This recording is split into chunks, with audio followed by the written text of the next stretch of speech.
Hey everybody, it's Dr. Terra DeFoe with On the Floor, and today my special guests are Judge Bill McConaughey and Judge Kenneth King from 36th District Court.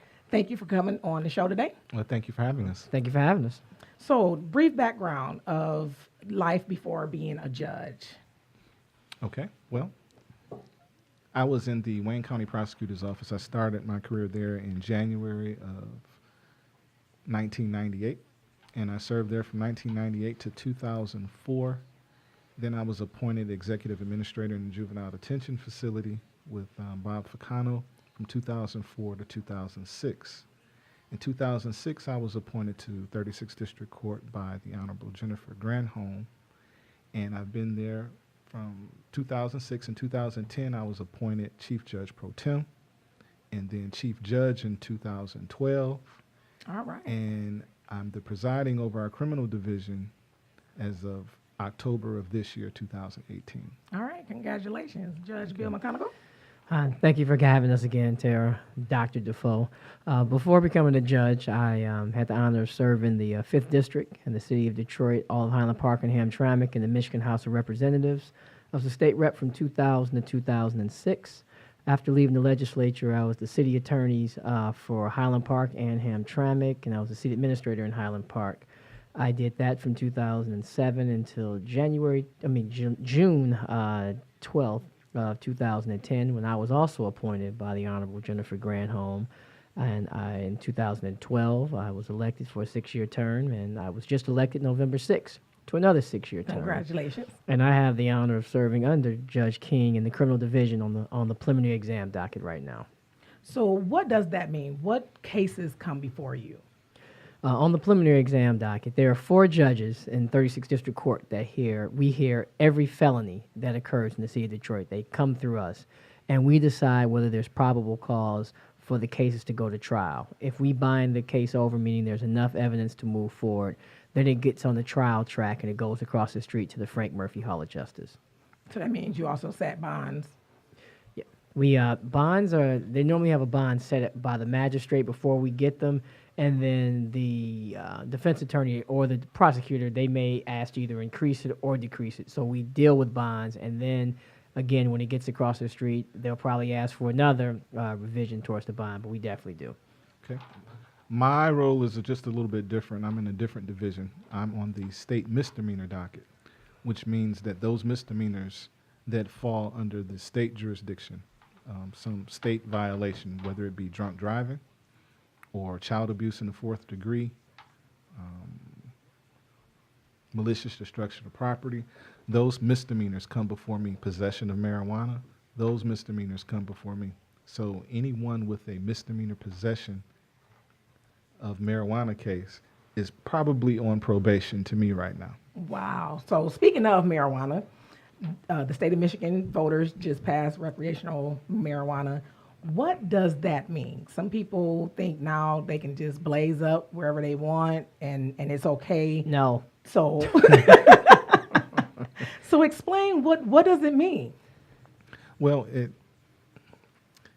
it's still being defined in how this is actually going to look, and I think that's pretty problematic. A lot of people don't know, understand, and appreciate that because it's so-called legal now does not mean you can smoke it in public, does not mean that you can smoke it in a vehicle. Those things will get you arrested, Wow. so to speak. So, Go ahead. Judge, Well, the thing is this: you can now possess marijuana. You can smoke marijuana, but it's just. I always tell people, think of it as alcohol. You can't just sit at Belle Isle and drink a nice beverage. first of all, we all know nobody's going to Belle Isle to do anything Absolutely illegal. not. You can't be at Mariners Not Park. anymore. You can't be at Chandler Park. So, just as you can't drink in public, you can't smoke marijuana in public. And you But- can't sell it. Yeah. Now, and that's the second part. It's very interesting because people are like, well, now that it's legal, how do I get my weed? And I was like, well, Right. that's the multi-million-dollar question. And within 2 years, the industry will have its regulations. Well, you'll have your dispensaries like they have in Colorado and the West Coast, where they're stores. You can just go in, you can get your edibles, you can get your candy, you can get your different strands. But right now, people are going to have to go to dispensaries. They're going to have to grow their own plants. You can grow up to 12 plants right now. You can still have a caregiver, but most people are still going to go to their how we put it, their Weed dealer? dope man, weed dealer, friend that they person that they have Now, good that relations weed with. dealer, though, can give it away, but they can't sell it. To sell it would be still illegal. So they can give it to a nonprofit? They can give it to who they want to give it to. They can just give it can't away. take. They just They can't can't- take money. Right. It's just like if you have a party. If you have a party tonight in your basement, you can't sell alcohol. Right. But you need a liquor can- license right, to sell. alcohol. Right. But you can give someone alcohol. You can have an open bar. As long as they're not a minor. Right. So your drug dealers now have to be philanthropists. They have to give their product away. Wow. Okay. So And there's a lot of obviously, hidden- obviously, in reality, that's not what's going to happen. Yeah. But There's a lot of hidden traps there where people will still get arrested and still be on probation to me. So like you said, you're still hearing, are you hearing these type of cases still now, even though it's legal? Absolutely. I'm still every day putting people on probation for marijuana. A lot of the cases I get now, though, are people who are coming forth to try to clean up their records. Cases from 6, So like 7, expungements. 8 years ago. And they say, okay, I know I have this outstanding warrant. I just want to deal with this now and get it out the way. Those are the cases I got.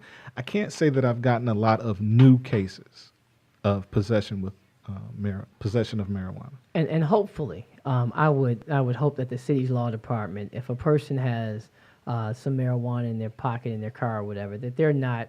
I mean, they're just not going to bring forth those cases, even if they're in the pipeline. So, if it was 2 weeks before it became legal, you got to kind of know that the spirit of the law. If it was the day before it was legal, now it's legal. Technically, you can be prosecuted for it because you possessed it the day before it became legal. But we would hope that there's some common sense into it, and the people spoke. They passed it, and Correct. But Understand that our police officers still have a lot of broad discretion on cases that ultimately make it to the prosecutor's office. And the key thing that I want everyone to know, again, stop smoking marijuana in your car.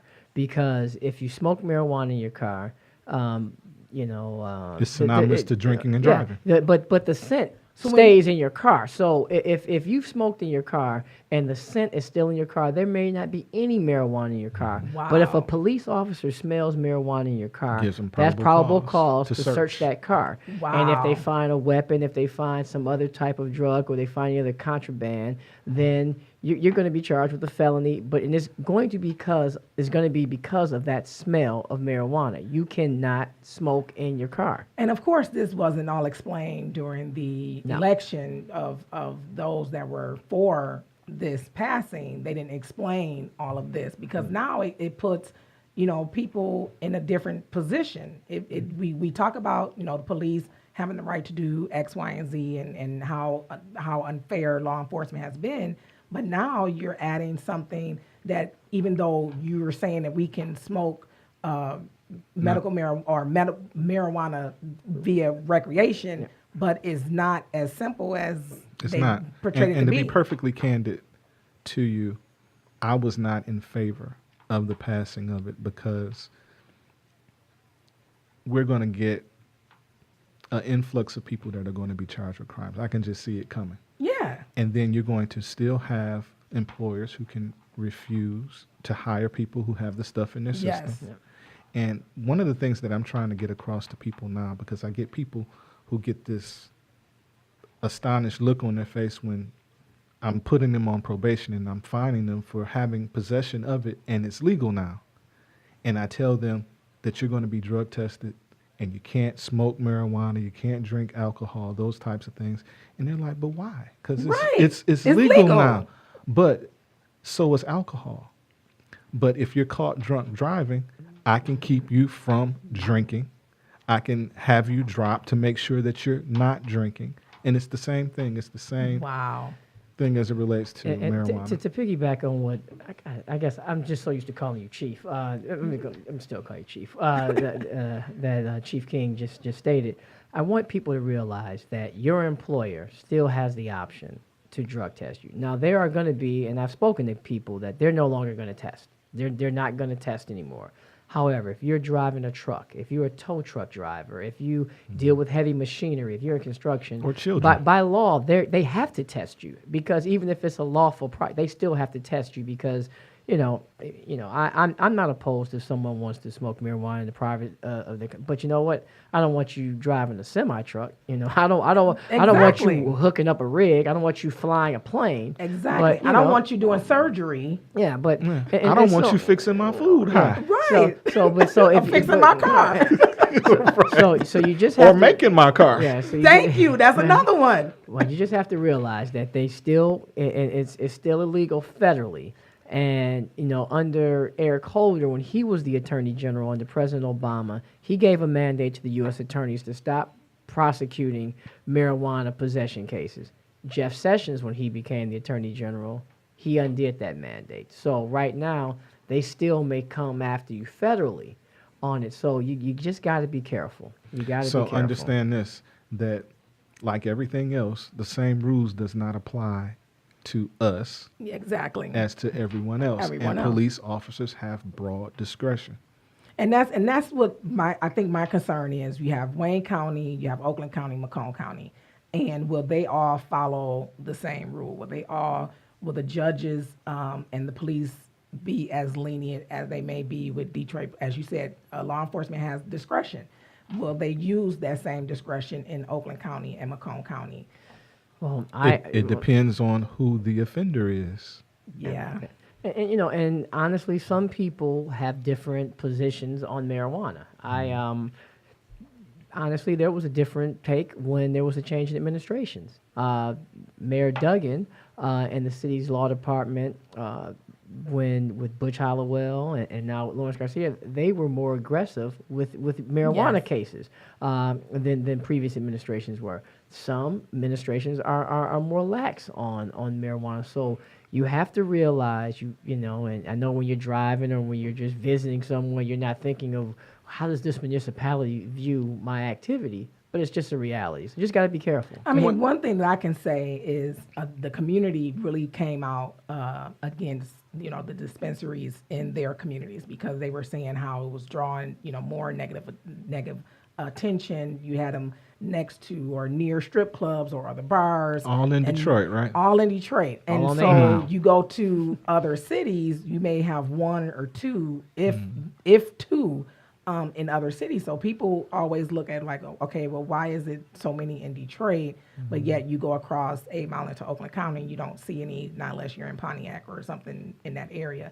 And so how will this affect the children who are riding in the cars with their parents or a caregiver or whoever the case may be, and they go to school and they have the marijuana scent? But I don't really think it's going to change a lot, because honestly, people who are smoking, I don't think there's going to be this just huge influx of new people.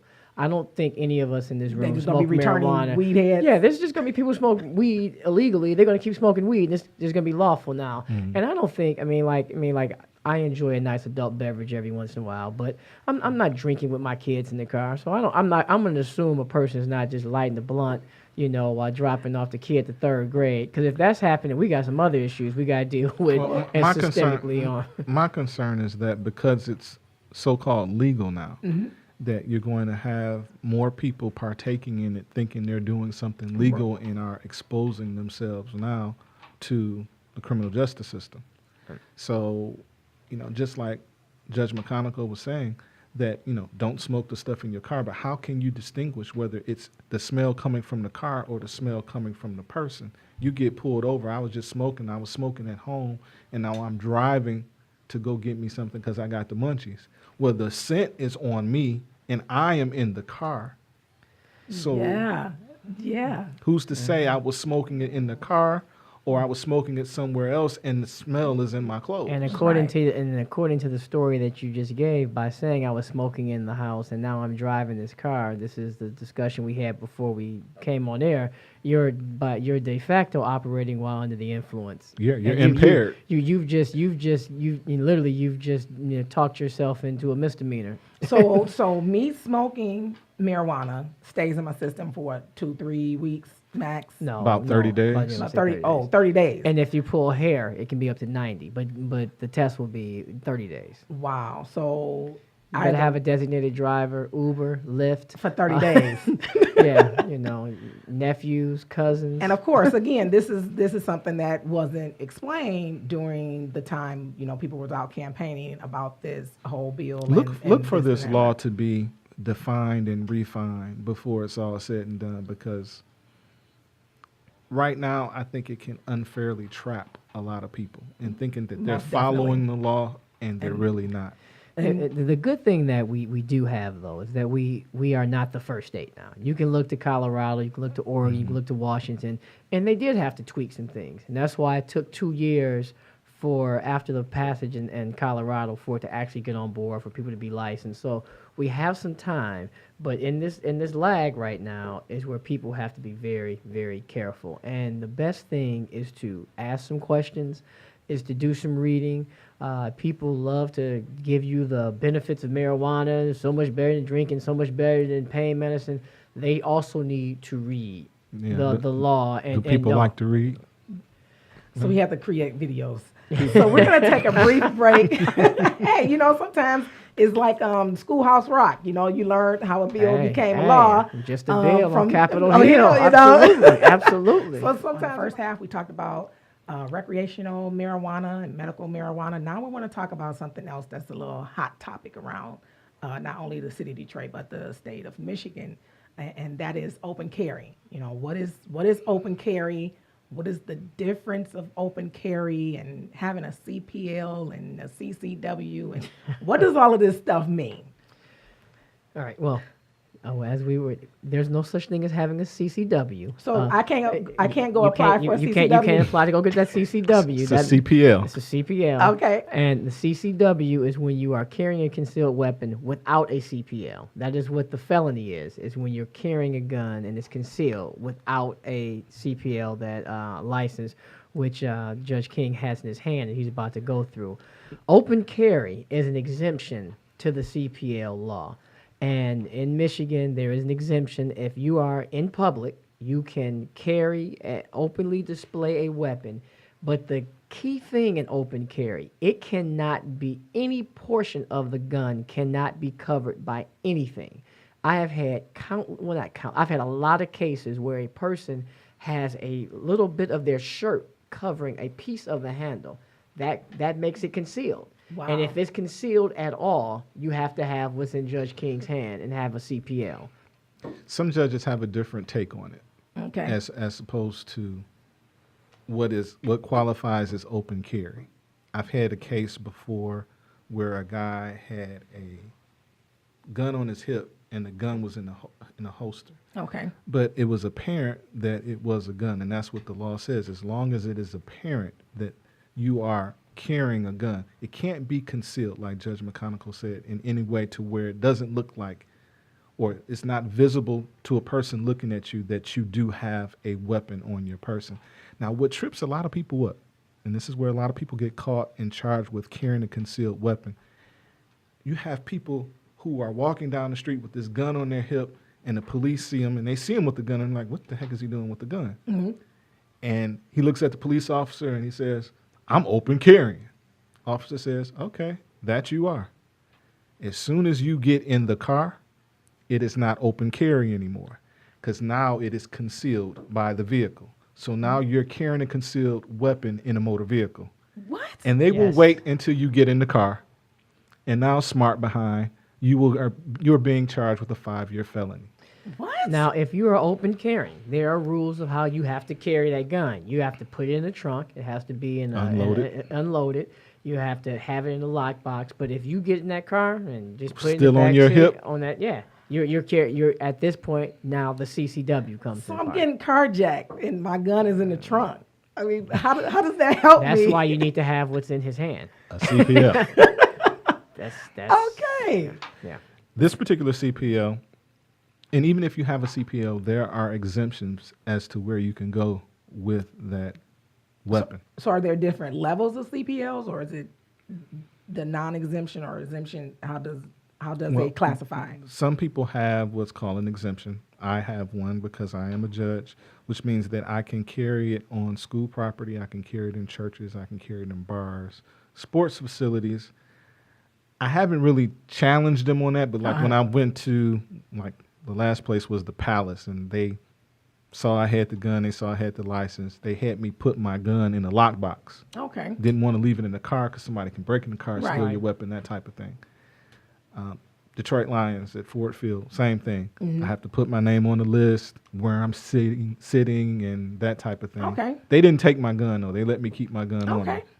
All right. Go Lions. But if you have a CPL without the exemption, you cannot go in those places with a gun. Now, church, you can, if you have a CPL and you get permission from the pastor knows that you have it and gives you permission, then you may Okay. do so. Okay.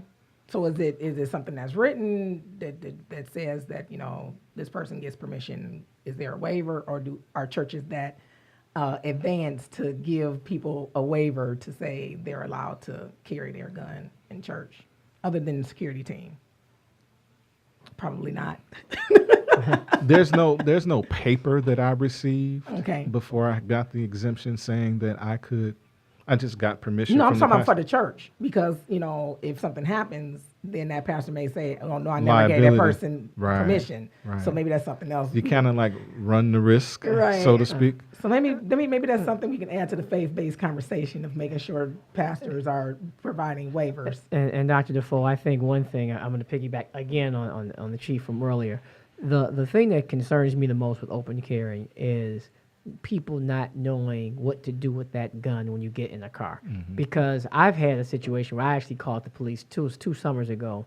There was a group of militiamen walking down my street with AK-47s and Wow. shotguns, and they were trying to be, provocative. And the police were like, "They're open carrying. There's nothing we can do about it." It was scaring kids, but there's nothing we can do.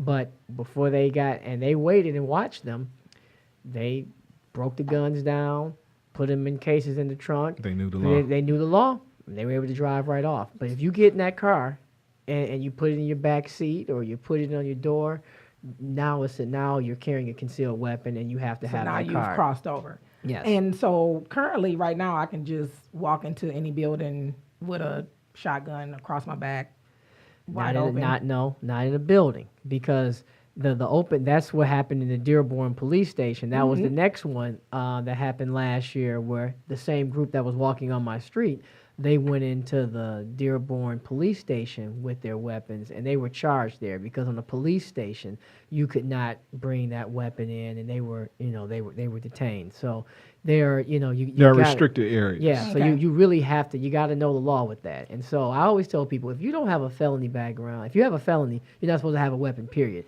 For If instance, you don't can't have- come into court Yeah, Right. armed Yeah. with yeah. your gun sitting in Right. front of the judge, like, Right, yeah, sentence me. Yeah, say something. Say something. No, but I always tell people, listen, if you don't have a record, just fill out the paperwork. Right. Go take the gun safety course. Get a CPL. It is. I will say this. They've And made it so easy now to get it. And wait on the license.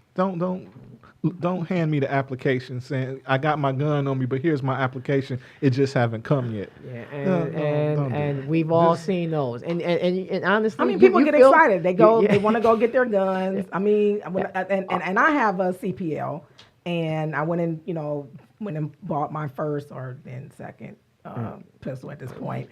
But yet, It's on her Gun hip right now. You got a gun nut Yeah, over here. that's it. It's on her hip right now. Everyone listening and watching, it's Got a on gun her, nut. it's on the left hip right now.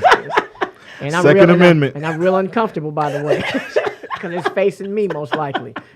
Stop it. I mean, but it's as a woman, I went through the training. I did everything I was supposed to do to receive it. But not all the time do I carry it. I'm very cautious about hospitals. I'm very cautious. That's another restricted area. I was told from a bar owner that he doesn't allow it even if you do have the CPL. So he was like, well, you have to take it back to your car. And I'll say, well, you know what? It's not that important for me to come in here because I'm not taking it back to my vehicle. It comes with me. And if I can't come in, but if you call 911, Mr. Bar owner, I'm just going to stand on the curb and wait because no, according to you, anybody with a gun can't come into your club. Yeah. So it's these little traps that seem to cause the barriers between open carry and I won't say CCW, but CPL. And again, it almost going back to the marijuana discussion. If you are going to engage in having a weapon, if you're going to engage in enjoying marijuana recreationally, you have to read the law. You got to know these are not areas. These are serious areas because you have a gun in the city of Detroit. Yeah, you're getting 2 years mandatory. So I mean, it is what it is. You're getting 2 years. Yeah, you're not getting high on two years if you have a gun and you commit a felony. Wow. While in possession of the gun. Yeah, and you're getting the 2. Just having the gun without a license and it's concealed on your person or on your vehicle or something like that, that's a 5-year felony. Wow. Doesn't mean you're going to get 5 years, but the maximum penalty is 5 years. Yeah. Wow. So and again, there are these shirts that I've had. I had 3 of these this summer where they have zippers on the side of them, and they're for open carry. But if it's not zipped all the way up, or if the wind blows it and it conceals that weapon, and the officer sees it concealed, that's a question of fact. How many times have we heard? Well, I could see the imprint of the gun on his side, or it was weighted down. Weighted down. Right. So it becomes the he said, she said. And those are called questions of fact for a trier of fact, and those get bound over to trial because it's a question for the jury, and it's so don't take the risk. Who wants to get arrested, pay thousands of dollars for an attorney, miss time from work, sitting before a judge, and you don't know what kind of mood that judge is in today. Right. All over carrying. And get that card and have a felony. Get that card. Get that card in Judge King's hand. Right. Just go ahead and get that card. It is one of those things that, again, in our community, we have to talk about it. We have to educate each other. And, this is the main purpose of my show is to make sure that we educate each other about these because, again, you're seeing them come before you all the time. And then on my side, on the city side, we're trying to help expunge these cases from people so that they can get employment or get housing because the felony does affect their ability with student loans, with loans or anything, period. But people are not, like you said, they're not counting up the cost at the end of the day because all of this can be avoided by going to simply just taking a class and getting the application done and finished and getting the license and you move on with your life. That's right. And again, I really appreciate these 2 topics because these are our people that are going to be put in jail and possibly go to prison on these. So or just criminal records. Yeah. Even if you're not put in jail, just a criminal record that's going to follow you and impede your ability to buy a home, get a job, all of those things. That's right. And where education can simply alleviate this. Wow. Knowing the law can simply alleviate this. Wow. Well, thank you for coming on the show. I just, again, want to make sure that it's educational, that it's fun, and that people understand what the law says. And as you said, stop calling it a CCW. That's it. That's it. That's it. It is a CPL. Want to end and on that stands for Certified Pistols License. Yes, certified. I'm certified to carry this. You have been tuning in to On the Floor with Dr. Terra DeFoe. Thank you again, and see you next time. Thank you for having us.